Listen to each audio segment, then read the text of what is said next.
What are the other areas that landlords need to be really switched on? The judge will throw it out and say, well, you haven't had a compliant tenancy. Rents are rising, don't matter why or how they're rising, but they are. And they signed a copy of the EPC, the EICR, the Tenancy Deposit Protection Certificate, and the How to Rent Guide. Why is my maintenance bills £700 a year? You talked about a lot on the last episode.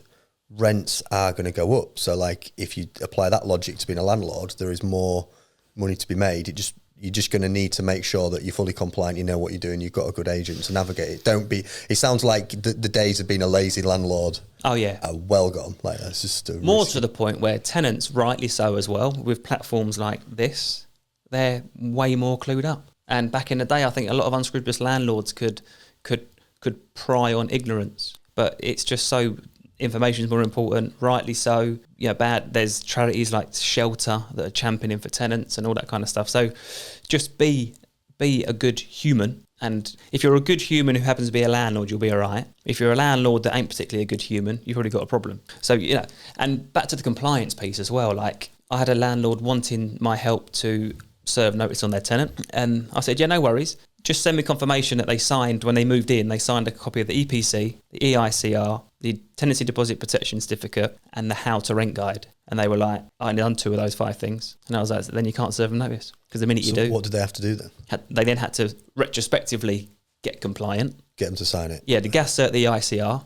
Most landlords these days, even if you self-manage, will know that if you've got gas in the property, got to have a landlord's gas safety inspection every year. Newer legislation, but I think most people should know about it. But if you're watching this and you didn't, please be aware that you also need to do a landlord's EICR, the Electrical Installation Safety Certificate, for your electrics.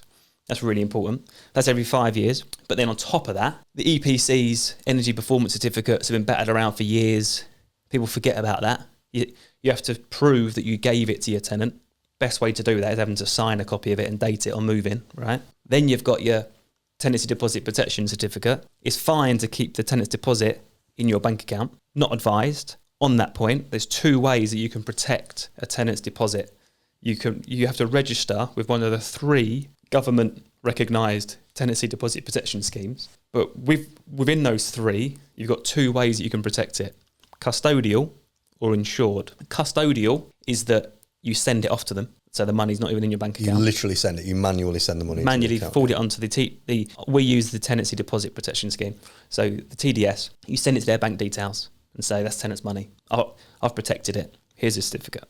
But there's also an insured scheme where you can keep it in your bank account. Probably most landlords spend it, I'd imagine. But they know that come the end of the tenancy that they're going to have to find 1,800 quid to return to the tenant because it's been insured. Problem is, though, you've got 30 days to protect it and issue the protection certificate to the tenant, have them sign it. My advice on how we do it is we receive the money before moving, obviously. We protect it before moving, and then we issue the tenancy deposit protection certificate upon moving, alongside your 5 pieces of compliance. Your gas cert, your EICR, your EPC. That's the most properties have got one, but it's not enough to say, well, I've got one. You've got to confirm that you've given it and shown it to the tenant. Then you've got your Legionella test. So no one knows that. So that's Legionella test. So that can be in the water. Oh, Legionnaire's disease. Yeah, okay. Legionnaire's disease and Legionella risk assessment it's called, and you've got to carry that out. Domestic properties are low risk, but there's still an obligation on the landlord to make sure it's covered. The other one you've got to think about is the How to Rent Guide. This is a crazy one. A landlord says to me the other day, what do you mean the How to Rent Guide? And it's like, well, you've got to issue your tenant with a guide on how to rent, and the government produce it. And I guess it's, again... Given that they're already renting, I guess.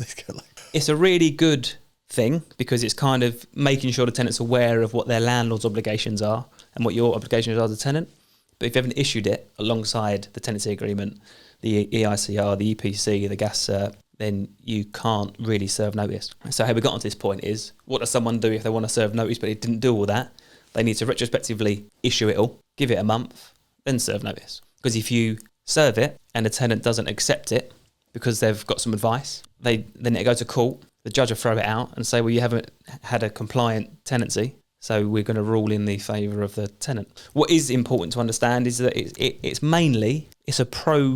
we've become, forgetting politics for a minute, we're in a kind of pro-tenant environment, which don't know how I feel about that, but that's is what it is. Is what it is, yeah. And rents are rising, Don't matter why or how they're rising, but they are. People are parting with a hell of a lot of money each month now, and so it probably should be more of a pro-tenant, and landlords need to just make sure that they're good and proper landlords. What are these? So compliance sounds obviously like an absolutely fundamental part of managing a property in the, well, just full stop, but particularly under the new Renters' Rights Bill.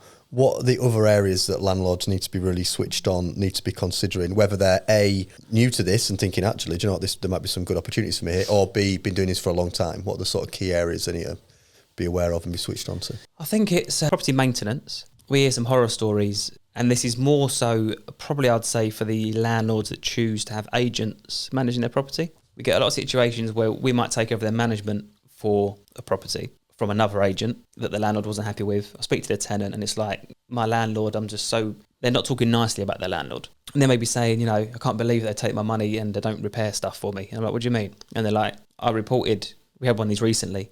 I reported a month ago that my bathroom extractor fan stopped working, let's say, and they've done nothing about it. And it materialises that the landlord knew nothing about it because the managing agent hadn't dealt with it properly or passed it on to them or called a contractor out. So it's making sure you and or your agent are really responsive to tenants' problems. And we had a situation where we'll send the contractor and the contractor said, actually, the washing machine stopped working because I pulled a £1 coin out of the pipe work. They clearly hadn't cleared the pockets. So that would be charged to the tenant. So we make it quite clear to tenants that this isn't like a hotel service. You just be like randomly get people around. And landlords then get the ag that you're like, why is my maintenance bills £700 a year when there's 4 call-outs, when actually what a good agent should be doing is saying to the tenant, we can call someone out, but if it's deemed that it's caused by damage or misuse or even by accidental damage, unfortunately you've got to cover the cost, and that's reasonable. If it's wear and tear, washing machine's broke through, it's old, or the pipe work's broken, absolutely, landlord's job. But we're finding that a lot, and I think it's unfair on landlords. I really do. Read one the other day where the tenants had reported that the coat hook in the hallway had collapsed, and it was a bit overoccupied. By that I mean it was a 3-bedroom place and there were 3 couples. So, all right, yes, sir. Which is legal, but it was probably a bit excessive. And we looked at it, and it was just too overloaded for its purpose. So the contractor said it was too much weight was on it. Really, they were hanging more than coats, bags full of stuff. And so we said to the tenant, "You've got a really good landlord here, and they will move heaven and earth for problems that are theirs, but this isn't their problem. You've got to pay this 70 quid call out for that to be fixed." And they understood. But what happens is good property management or poor property managers don't have that conversation. Landlord's got all these bills racking up, thinking, I'll sell this place. I can't make any money out of it. So it's a bit of a vicious circle. Yeah.